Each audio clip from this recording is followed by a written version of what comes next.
Hello guys, what's up?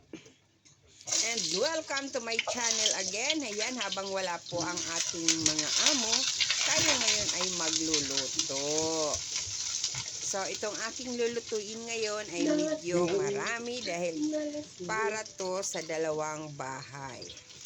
Kaya maaga rin ako nagluto dahil pipick upin to ng alas 5 ng hapon. So, walang amo, nire-record natin. So, nakita nyo guys, nilagay ko ang ginger, shallot, and now the spring onion. Hayaan natin na lumabas yung kanyang bango, humalimuyak, diba?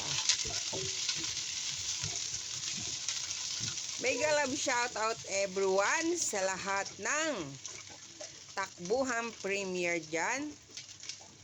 Maraming salamat for your support. Then, isunod natin ang ating spare ribs. So, ayan po ang ating meat. Hayaan natin siyang ma-fry ng konti hanggang sa mag-brown siya.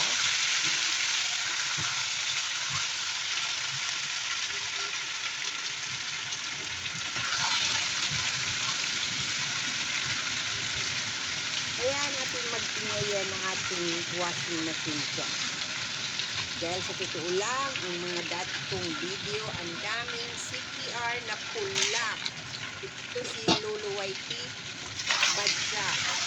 Mga sarili kong video, na cooking ng mga panahon pa. Ang daming pula. So, hindi na ako nagbabackground music ngayon. Ang background music ko na lang yung mga washing machine, yung drying, and so fun. Ganun na lang.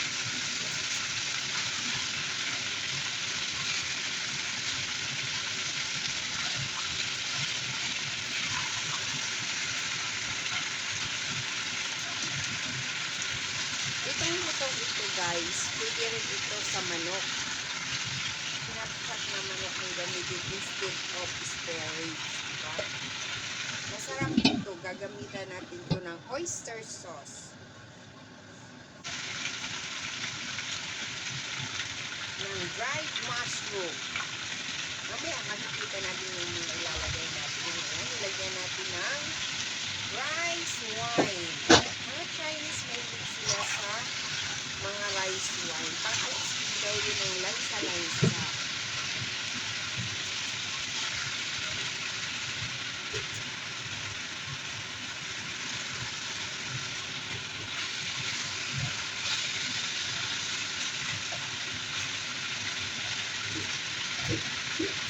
Guys, super lamig ngayon. Ang lamig-lamig ngayon, guys. Ang lamig-lamig.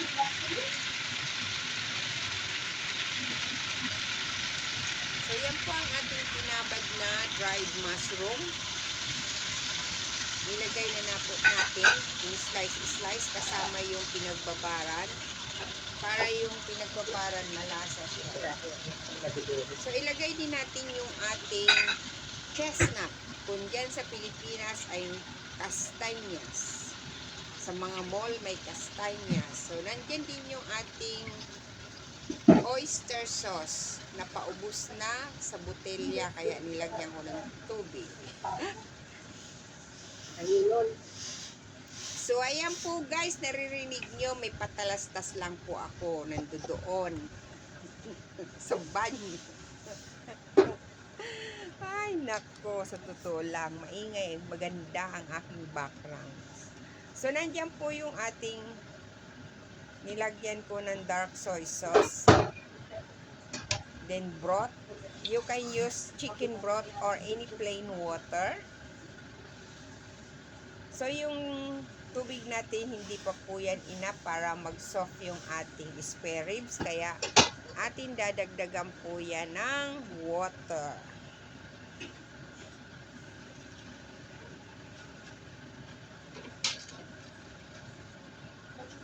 Alam ko yung tubig na nilagay ko, hindi pa rin yun enough. So later, dadagdagan pa rin natin yan ng water. Pakuluin po natin siya. Yan, lalagyan natin ng rock sugar para maging manamis-namis siya. Kukuluin po natin, takpan natin, slow fire lang natin siya hanggang sa mag-soft yung ating spare rib and the dried mushroom. So nakikita natin, kulong-kulo na siya guys, kulong-kulo na siya. Pero ganun pa rin, hindi pa rin po soft yung ating meat. So dadagdagan pa rin po natin siya ng water.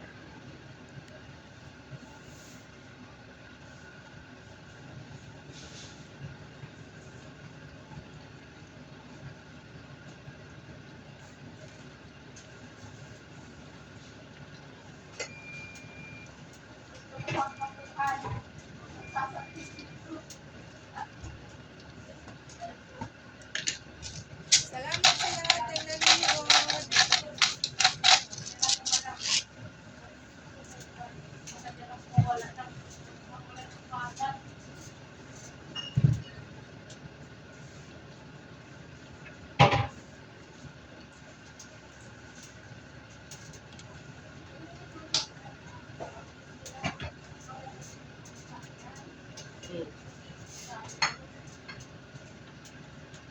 Tapos,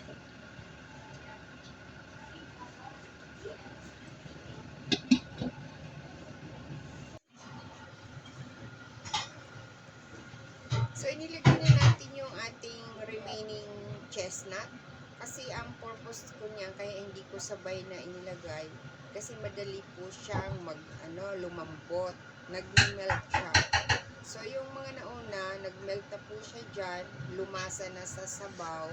So inilagay yung huli, pwedeng kainin mamaya. Kasi masarap yung chestnut natin guys. Or yung castañas.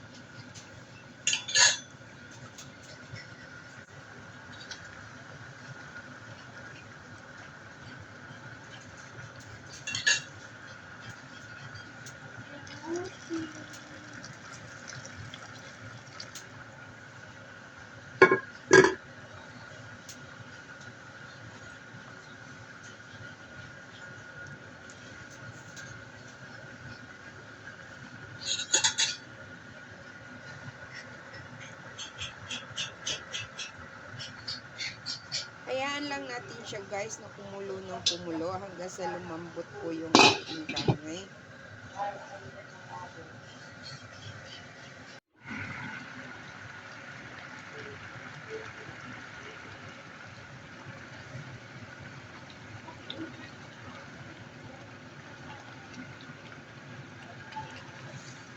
So napapansin nyo guys, malambot na po yung ating karne.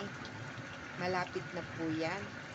Pati yung sauce po natin ay medyo lumapot na. There's no need for the cornstarch to thicken our sauce kasi yung chestnut itself na nauna nating inilagay ay nag-melt na siya.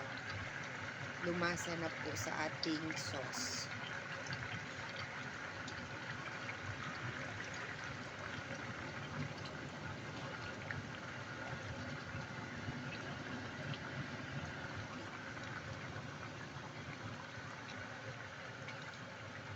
So, done na po siya guys.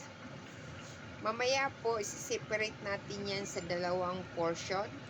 Yung kalahating portion na medyo less, dito lang po yun sa amin. Yung marami, ay dun po yun sa kabilang bahay. Wala pa kasi silang kasambahay na dumarating. So, nakikita yun nyo guys, yung ating mushroom. At yung chestnut at yung sauce niya ay kumunti na siya. Soft na siya, ready to serve na yan guys. Ready to serve na siya guys. Ready to serve na. Sa totoo lang.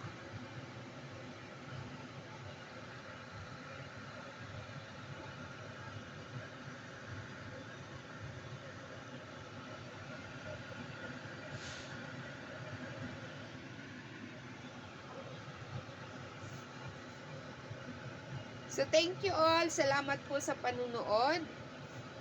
Thank you very much, everyone. Alam nyo guys, yan po ang kauna-unahang putahe o menu na aking natutunan lutuon dito sa HK. Ang ginamit ko ay chicken, it's not pork. So ito guys ang aking dadalhin sa kabilang bahay.